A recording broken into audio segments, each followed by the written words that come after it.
Hi everyone, I'm Dr. Deepa. Welcome to my channel Together in Fun. Shakespeare's play about a Scottish nobleman and his wife who murder their king for their throne charts the extreme of ambition and guilt. First staged in 1606, Macbeth's three witches and the dark imagery have entered our collective imagination. On a bleak Scottish moorland, Macbeth and Banquo, two King of Duncan's generals, discover three strange women or witches. The witches prophesy that Macbeth will be promoted twice to Thane of Cawdor, which is rank of the autocracy bestowed by grateful king and kings of Scotland. Banquo's descendants will be kings, but Banquo isn't promised any kingdom himself. The generals want to hear more, but the weird sisters disappear.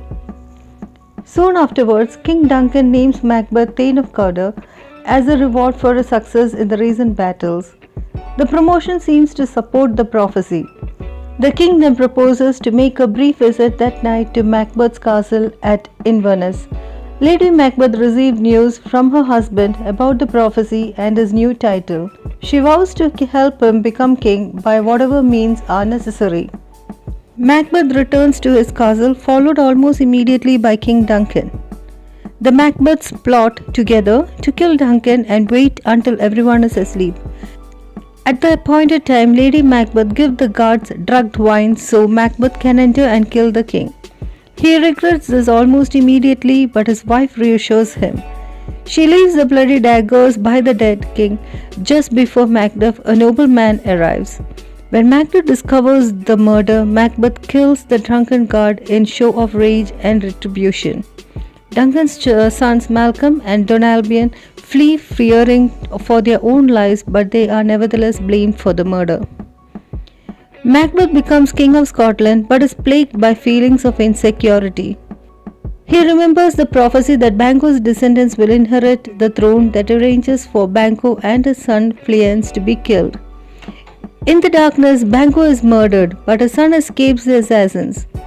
At the state banquet that night, Macbeth sees the ghost of Banquo and worries the courtiers with his mad response.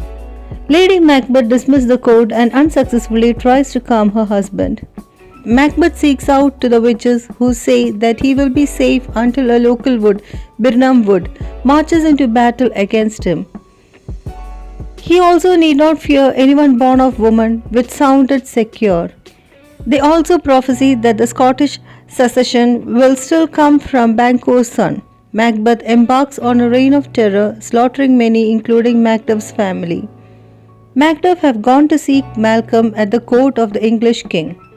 Malcolm is young and unsure of himself, but Macduff, pained with grief, persuades him to lead an army against Macbeth. Macbeth feels safe in his remote castle at Dunsinane until he is told that Birnam Wood is moving towards him.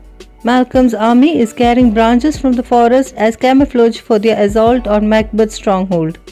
Meanwhile, an overwrought and conscience-ridden Lady Macbeth walks in her sleep and tells a secret to her doctor.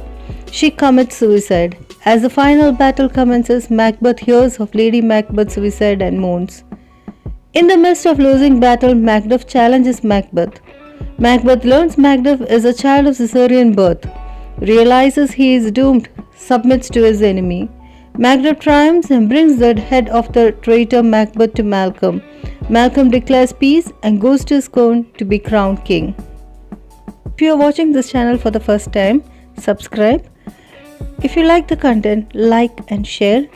If you want to see more of these videos, enable the bell icon. Thank you.